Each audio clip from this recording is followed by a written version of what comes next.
ये वीडियो देखिएगा और मेहराज मलिक की बात करें, उन्होंने क्या कह दिया कि पूछिए इनसे, क्या शराब की दुकानें बंद करेंगे?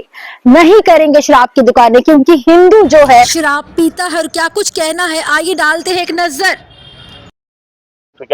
पूछो शराब की दुकानें बंद करेंगे ना? हमें नहीं करनी, क्योंकि हिंदू तो पीता है, वो तो त्योहार में भी पीता, वो तो शादी में भी पीता, उसे तो लत लगाई है, उसे छुड़वाना नहीं चाहते, ये तो शौक रखते हैं। भाई पॉलिटिशियन का धर्म नहीं है, पहली मेरी बात सुन लीजिए। नमस्कार, द वॉइस ऑफ प्रेस में आप सबका स्वागत है और मैं हूं सोनिया डोगरा आपके साथ। सुर्खियों में रहने वाले मेहराज मलिक की बात करें तो आज असेंबली के दौरान उन्होंने मीडिया को एक बाइट दी थी। बाइट में ऐसा उनके मुंह से क्या निकल गया कि जो आप सुनकर भी हैरान हो जाएंगे। सबसे देखिए और सुनिए ऐसा क्या कहा। पूछो शराब की दुकानें बंद करेंगे ना? हमें नहीं करनी, क्योंकि हिंदू तो पीता है, वो तो त्योहार में भी पीता, वो तो शादी में भी पीता, उसे तो लत लगाई है, उसे छुड़वाना नहीं चाहते, ये तो शौक रखते हैं। भाई पॉलिटिशियन का धर्म नहीं है, पहली मेरी बात सुन लीजिए। तो आपने देखा मेहराज मलिक ने क्या कह दिया कि हिंदू जो है वो शराब पीता है, त्योहारों में भी शराब पीता है और शादियों में भी शराब जो है पीता है, इसलिए दुकान ने जो है वो बंद नहीं करवाई जा रही सरकार की तरफ से। और क्या कुछ कहना है, आइए विस्तार से डालते हैं एक नजर। शेयर जरूर कीजिएगा। उस आदमी को 2 महीने रिटायर होने को, कितने 2 महीने, वो 2 महीने के बाद जब रिटायर हो जाएगा उसके बाद एसीबी किस पे कार्रवाई करेगी? किस पे कार्रवाई करेगी? 2 महीने हो गए, सीबीआई कार्रवाई क्यों नहीं कर रही? जब उन्होंने खुद वेरिफिकेशन 4 साल की, खुद उन्होंने रिटर्न में लिखा हम इसके खिलाफ अब कार्रवाई करेंगे, हमें सच्चाई पता चल गई, तो कार्रवाई क्यों नहीं हुई? 2 महीने के बाद वो जब रिटायर हो जाएगा फिर उसके खिलाफ कौन पूछेगा? कानून एक गरीब के लिए है। ये जो तानाशाह यहां पर बैठे हैं, जो लड़के सड़कों पे पिट रहे थे, उनको लूटने वाले भी यही ऑफिसर्स हैं। अब मुझे बताओ, इनके गरेबा तक हाथ कौन डालेगा? कौन डालेगा? कौन डालेगा उन जालिमों के खिलाफ हाथ, जो हाथ मेरे मजलूम को कुचलने का काम करते हैं? है कोई ऐसा हाथ? क्या इस हाउस के अंदर वो ताकत है? वो सवाल हमने पूछा। इस हाउस के अंदर अगर वो ताकत नहीं है तो इस हाउस के अंदर महराज की कोई जरूरत नहीं है। जिस हाउस से मेरे नौजवानों को इंसाफ नहीं दिया जाएगा, जिन नौजवानों को मैं सड़कों पे पिटते हुए देखता हूं, उनके आंसुओं को गिरते हुए देखता हूं और इस हाउस से इंसाफ होते हुए नहीं देख सकता हूं, तो इस हाउस से मैं शर्मिंदा हूं, इस सरकार से भी शर्मिंदा हूं। और अपोजिशन के लोगों को बड़ी तकलीफ हुई, क्योंकि नाम चमन लाल शर्मा है। जब नाम चमन लाल शर्मा है तो करप्ट लोगों का शेल्टर क्यों दे रहे हो? किसी को इजाजत नहीं है। यह हाउस जितना इनका उससे ज्यादा मेरा है, और मैं चुन कर आया हूं। मैं भाजपा को चेतावनी दे रहा हूं, यहां पर वो अपना अधिकार न समझे, अपने बाप की जागीर से न समझे और महराज पे ये उंगली उठाएं कि मुझे बोलने का अधिकार नहीं है। ट्वीट पे 30 मिनट बहस होगी, इनकी बातों पे चर्चा दिन भर होगी, लेकिन एक नौजवान की पिटाई हो रही है, नौजवानों के रोजगार के बारे में बात करने के लिए कोई तैयार नहीं है, तो महराज यहां बेसब्री से इनका तमाशा देखेगा इस हाउस के अंदर। नामुमकिन है।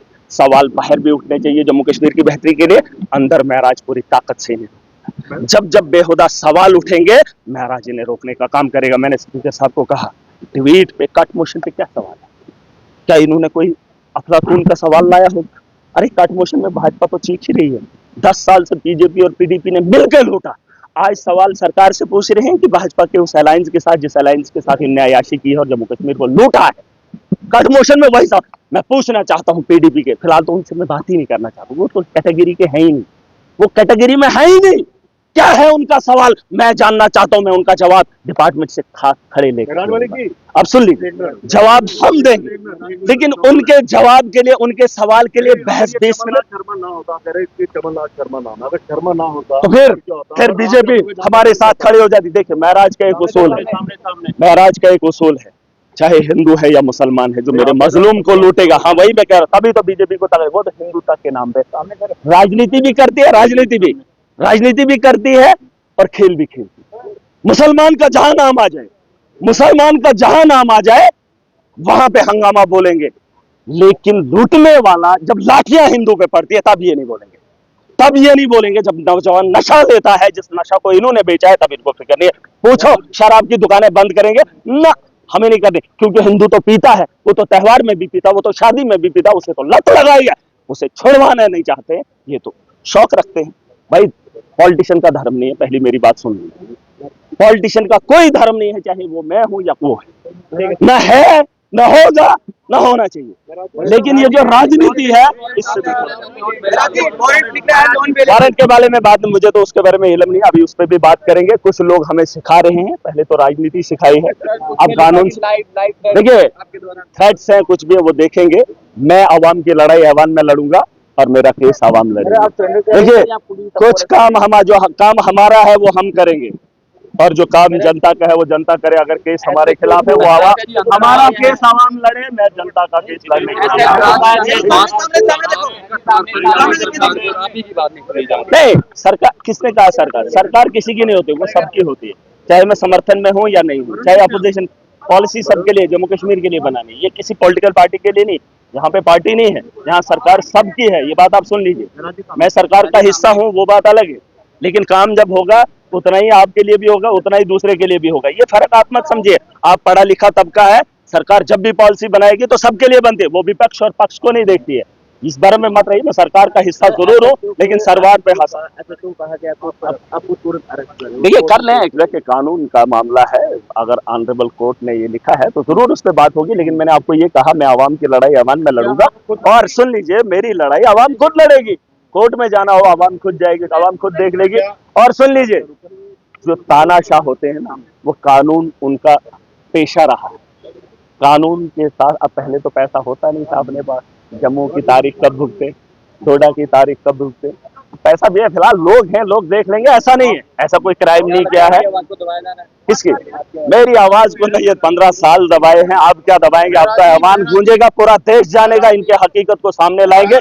जो नौजवान लाठी खा रहे हैं, जो नौजवान बेरोजगार है, उसे जागना होगा। आज ये इन्होंने क्या कहा, एक आदमी उठा बीजेपी का, शायद आप इनके जो यहाँ पर तकरीरें हैं ना, यहाँ पे जो कर रहे हैं पिछले कुछ दिनों से, आप इनको गौर से सुनना। आज कह रहे हैं कि एनएचएम की तनख्वाह जो है फलानी स्टेट की तरह होनी चाहिए। भाई 10 साल तुमने क्यों नहीं दिया? बेरोजगारी क्या 4 महीने में होगी? स्कूल के अंदर टीचर नहीं है, वो सिर्फ 4 महीने, जब से सरकार बनी तब से छुट्टियां ही थी स्कूल में। तुम अभी क्यों बता रहे हो वहां पे स्टाफ नहीं? खुद बता रहे हैं गलतियां, खुद गिना रहे हैं। बताओ तुमने 10 साल क्यों नहीं ठीक किए? जब तुम्हारे सामने बच्चा रोएगा तो आप हंसोगे। जब आपके बच्चे को तकलीफ होगी, टांग टूटी होगी या वो बीमारी से लटपट होगा, तो एक बाप हंसेगा नहीं? एक मिनट, मुझे आप हंसोगे नहीं, मेरे से आप हंसोगे नहीं? हंसोगे क्योंकि आपको उस बच्चे का दर्द होगा सीने में। जो जिस तर्ज पे बच्चे कल रो रहे थे, वो दर्द में यहाँ पर लेकर आए, और आप कह हैं आप हाइपर। जो बच्चे सड़कों पे कल लाठियां खा रहे थे, जिनकी आंखों से आंसू थे, आपने नहीं देखे? आज आपने खा रहे हो, तो तब से ही मैं हाइपर हूँ। जो आम आदमी यहाँ पे पिट रहा है, जो उसके हालात है, वो हालात हमारे। देखो, मैं आम आदमी का आईना हूँ, सुन लो, मैं आम आदमी का आईना हूँ। जिस तरह से आम